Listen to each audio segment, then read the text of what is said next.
दोस्तों आप सब लोगों को पता ही होगा कि दुनिया में सबसे पहले 5th जनरेशन के फाइटर एयरक्राफ्ट को जहां पे अमेरिका के द्वारा बनाया गया, तो वहीं पे रशिया असल में दुनिया का दूसरा वो देश है जो सफलतापूर्वक 5th जनरेशन के फाइटर एयरक्राफ्ट को अमेरिका के बाद बनाया था। हालांकि रशिया के बाद चाइना की तरफ से 5th जनरेशन के एयरक्राफ्ट के रूप में J-20 एयरक्राफ्ट को बनाया गया और आज चाइना J-20 एयरक्राफ्ट के प्रोडक्शन के मामले में रशिया से काफी आगे है। दोस्तों आज से एक दशक से भी पहले रशिया की तरफ से सुखोई Su-57 फाइटर एयरक्राफ्ट का फर्स्ट फ्लाइट करके जहां पे एक रिकॉर्ड बनाया गया था, तो वहीं पे दोस्तों एक दशक से भी अधिक समय हो चुका और रशिया की तरफ से केवल मात्र ऐसे 22 एयरक्राफ्ट को ही निर्माण करना संभव हो पाया, जो कि दोस्तों रशिया के लिए एक बहुत बड़ा सेटबैक है, क्योंकि रशिया जैसे देश जो कि एक समय हथियारों की मैन्युफैक्चरिंग में दुनिया में सबसे आगे गिना जाता था, वो अब 10 साल में केवल मात्र 22 एयरक्राफ्ट को ही बना सका है। पर दोस्तों ये सेटबैक को रशिया की तरफ से अब संपूर्ण रूप से बदल के एक सक्सेस की तरफ आगे ले जाया जा रहा है और रिपोर्ट में दावा किया जा रहा है कि 10 साल में जिन एयरक्राफ्ट के केवल मात्र 22 ही प्रोडक्शन वेरिएंटों को बनाया गया है, उसी एयरक्राफ्ट के 50वां प्रोडक्शन वेरिएंट को इसी साल के अंत तक, मतलब साल 2024 के अंत तक रशिया के तरफ से बना लिया जाएगा। मतलब कम से कम इस साल 28 एयरक्राफ्ट को रशिया बना के अपने बेड़े में शामिल करने के इरादे के तहत आगे बढ़ रहा है। और दोस्तों अगर ये हो पाता है तो ये रशिया के लिए ही खाली एक बहुत बड़ा सक्सेस नहीं होगा, बल्कि अमेरिका और चाइना के लिए भी एक बहुत बड़ा झटका होगा, क्योंकि दोस्तों चाइना लगातार तेज रफ्तार में J-20 एयरक्राफ्ट का प्रोडक्शन करके दुनिया में सबसे अधिक 5th जनरेशन के एयरक्राफ्ट का मालिक बनना चाहता है, चाहे J-20 एयरक्राफ्ट के पास उस तरीके का क्षमता हो या ना हो। हालांकि दोस्तों रशिया के मिनिस्ट्री ऑफ डिफेंस की तरफ से हाल ही में जो बयान रखा गया है, उसे अगर देखा जाए तो ये एक बहुत बड़ा बयान है और रिपोर्ट में दावा किया जा रहा है कि रशिया इस साल पिछले साल के मुकाबले में करीबन दुगना सुखोई Su-57 फाइटर एयरक्राफ्ट को प्रोड्यूस करके अपने बेड़े में शामिल करेगा।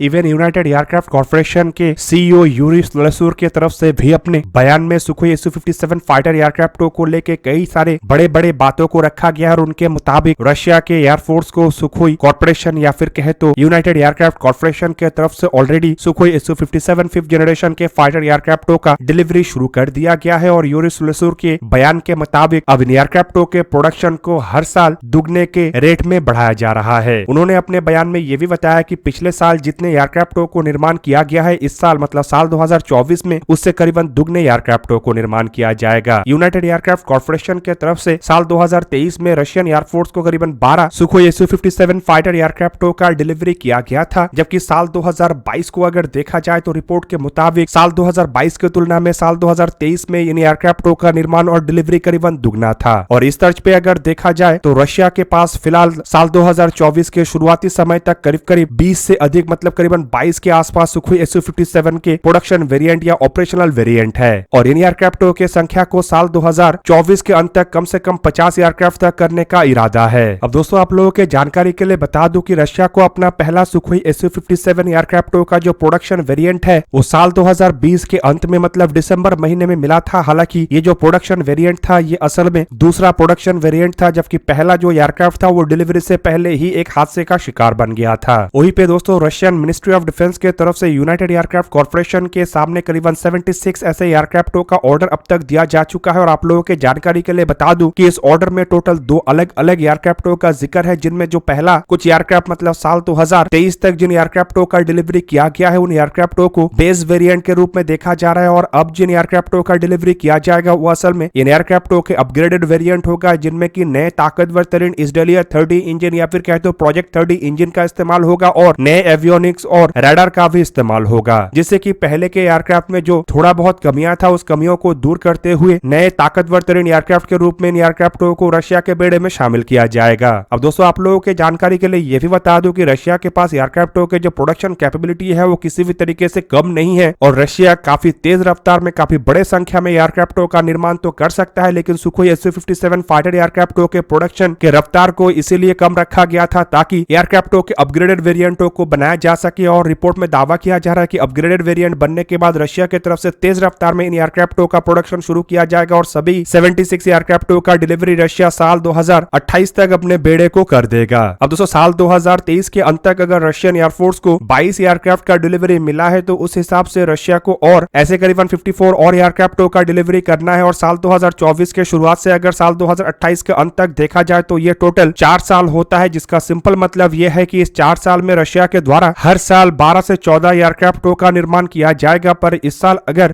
24 एयरक्राफ्ट के डिलीवरी का बात कहा जा रहा है, तो मुझे नहीं लगता है कि 76 एयरक्राफ्ट के संपूर्ण डिलीवरी के लिए रशिया को साल 2028 तक और इंतजार करना पड़ेगा। अब दोस्तों देखा जाए तो रशिया और यूक्रेन का लड़ाई शुरू होने के बाद भी एक तरीके से रशिया को इन एयरक्राफ्ट के प्रोडक्शन को लेकर कई सारे मुश्किलों का सामना करना पड़ रहा है। खास करके वेस्टर्न देशों के सैंक्शन के कारण रशिया के इकोनॉमी के ऊपर जो असर पड़ा है वो भी इन एयरक्राफ्ट के प्रोडक्शन के डिले के एक बहुत बड़ा कारण है। पर इन सभी चीजों के बावजूद रशिया के तरफ से जिस रफ्तार में इन एयरक्राफ्ट को बनाया जा रहा है वो दर्शाता है कि रशिया के अंदर अभी भी वो पुराने समय का ताकत और पुराने समय के प्रोडक्शन कैपेबिलिटी बचा हुआ है। हालांकि दोस्तों केवल मात्र 76 एयरक्राफ्ट के order Sukhoi Su-57 fighter aircraft के प्रोजेक्ट को सपोर्ट नहीं कर सकता और एक्सपर्टों का मानना यह है कि रशिया की तरफ से अगर बड़े मात्रा में इन एयरक्राफ्ट का ऑर्डर प्लेस किया जाएगा तभी इन एयरक्राफ्ट के प्रोडक्शन कॉस्ट को कम किया जा सकेगा। और फिलहाल सुखोई Su-57 फाइटर एयरक्राफ्ट का जो कीमत है वो असल में सुखोई Su-27, सुखोई 30 और सुखोई 35 जैसे एयरक्राफ्ट के मुकाबले में अधिक है। हालांकि सुखोई Su-27 जैसे एयरक्राफ्ट को रिप्लेस करने के लिए रशिया की तरफ से सुखोई Su-57 का इस्तेमाल किया जाएगा, जिसका सिंपल मतलब यह है कि 76 से काफी अधिक एयरक्राफ्ट का ऑर्डर प्लेस किया जाएगा। और दोस्तों एक बार बड़े मात्रा में ऑर्डर प्लेस करने के बाद इन एयरक्राफ्ट के प्रोडक्शन कॉस्ट और ओवरऑल जो लाइफ टाइम कॉस्ट है वो भी कम किया जा सकेगा। इवन एक्सपर्टों का मानना यह भी है कि रशिया के सुखोई Su-57 फाइटर एयरक्राफ्ट असल में अमेरिका के F-35 और F-22 जैसे एयरक्राफ्ट के मुकाबले में काफी सस्ता और ऑपरेशनल कॉस्ट भी इसका काफी कम होने वाला है। अब दोस्तों सुखोई Su-57 फाइटर एयरक्राफ्ट को ताकतवर बनाने के लिए रशिया की तरफ से जो सबसे बड़े काम को अंजाम दिया गया है वो है AL-51 या फिर कहे तो सैटर्न 30 इजरायली 30 इंजनों का डेवलपमेंट। इससे पहले AL-31 जैसे इंजनों का इस्तेमाल रशिया के द्वारा सुखोई 27 और सुखोई 30 जैसे एयरक्राफ्टों में जहां पे किया जा चुका है, तो वहीं पे AL-41 इंजनों का इस्तेमाल रशिया सुखोई 35 फाइटर एयरक्राफ्टों में और सुखोई Su-57 के करंट वेरिएंटों में कर रहा है। और AL-51 एयरक्राफ्टों का इंजन असल में 5th जनरेशन के एयरक्राफ्टों में मतलब Su-57 और Su-75 चेकमेट एयरक्राफ्टों में इस्तेमाल होगा। इवन कुछ रिपोर्टों के मुताबिक जिन एयरक्राफ्टों में AL-41 इंजनों का इस्तेमाल किया गया उन एयरक्राफ्टों से इन इंजनों को भी AL-51 एयरक्राफ्टों के इंजनों के सहारे रिप्लेस कर दिया जाएगा। और दोस्तों रिपोर्टों में दावा किया जा रहा है कि इन इंजनों को रशिया की तरफ से खाली तैयार ही नहीं कर लिया गया है, बल्कि इन इंजनों को सुखोई Su-57 के प्रोटोटाइपों में लगा के टेस्टिंग भी किया जा रहा है और जल्द ही इस टेस्टिंग को भी कंप्लीट करके नए एयरक्राफ्टों में इंजनों को लगा के रशियन एयरपोर्ट्स के बेड़े में शामिल किया जाएगा। अब दोस्तों सुखोई Su-57 फाइटर एयरक्राफ्टों के अगर फीचर्स को देखा जाए तो रिपोर्ट के मुताबिक इन एयरक्राफ्टों को फ्लाई करने के लिए केवल मात्र एक क्रू मेंबर का आवश्यकता होता है, जबकि एयरक्राफ्ट के अगर आकार को देखा जाए तो इसका लंबाई करीबन 20.1 मीटर मतलब 65 फीट 11 इंच है, जबकि इसका विंग स्पैन करीबन 14.1 मीटर मतलब 46 फीट 3 इंच है। एयरक्राफ्ट का हाइट 4.6 मीटर मतलब 15 फीट 1 इंच है, जबकि इसी डायमेंशन के साथ एयरक्राफ्ट के जो विंग एरिया है वो करीबन 78.8 मीटर स्क्वायर मतलब 848 स्क्वायर फीट है। एयरक्राफ्ट के अगर एम्प्टी वेट को देखा जाए तो ये करीबन 18,000 किलोग्राम और ग्रॉस वेट करीबन 25,000 किलोग्राम से लेकर 29,700 किलोग्राम तक है, जबकि इसके मैक्सिमम टेक ऑफ वेट करीब 35,000 किलोग्राम है। और दोस्तों एयरक्राफ्ट के फ्यूल कैपेसिटी भी करीबन 10,300 किलोग्राम है। दोस्तों एयरक्राफ्ट में फिलहाल जो AL-41 इंजनों का इस्तेमाल किया गया है वो करीबन 88.3 किलोन्यूटन तक ड्राई थ्रस्ट प्रोड्यूस कर सकता है, जबकि इसके आफ्टर बर्निंग थ्रस्ट करीबन 142.2 किलोन्यूटन है, पर इमरजेंसी कंडीशन में ये 147.1 किलोन्यूटन तक थ्रस्ट प्रोड्यूस कर सकता है। और जिन AL-41 इंजनों को इन एयरक्राफ्टों के अपग्रेडेड वर्जन के लिए डेवलप किया गया है उसका ड्राई थ्रस्ट करीब 108 किलोन्यूटन तक होगा और मैक्सिमम आफ्टर बर्निंग थ्रस्ट करीबन 167 से लेकर 177 किलोन्यूटन तक होगा। दोस्तों रशिया के इन एयरक्राफ्टों के अगर परफॉर्मेंस को देखा जाए तो रिपोर्ट के मुताबिक इसके हाई ऑल्टीट्यूड में अधिकतम रफ्तार 2135 किलोमीटर पर आवर मतलब मार्क 2 के आसपास है, जबकि हाई ऑल्टीट्यूड में सुपर क्रूजर रफ्तार करीबन 1400 किलोमीटर पर आवर मतलब मार्क 1.3 होगा। दोस्तों एयरक्राफ्ट के रेंज को लेकर बताया जा रहा है कि सबसोनिक रफ्तार में ये करीबन 3,500 किलोमीटर के डिस्टेंस को कवर कर सकता है, जबकि 2 फ्यूल टैंक के सहारे सबसोनिक रफ्तार में ये 4,500 किलोमीटर के रेंज में उड़ान भर सकेगा और सुपरसोनिक रफ्तार में ये करीबन 1,500 किलोमीटर तक आसानी से उड़ान भरने का क्षमता रखता है। और सर्विस सीलिंग को लेकर बताया जा रहा है कि ये 20,000 मीटर या फिर कहे तो 66,000 फीट के ऊंचाई में आसानी से जा सकता है। और हथियारों को लेकर बताया जा रहा है कि इसमें एक 30 मिलीमीटर के कैनन का जहां पे इस्तेमाल किया गया है, तो वहीं पे इसके अलावा इसमें 12 हार्ड पॉइंट मतलब 6 इंटरनल और 6 एक्सटर्नल हार्ड पॉइंट है, जिसमें कि R-77M, R-74M2, R-73 जैसे air to air missile, KH-38M, KH-59, MK2,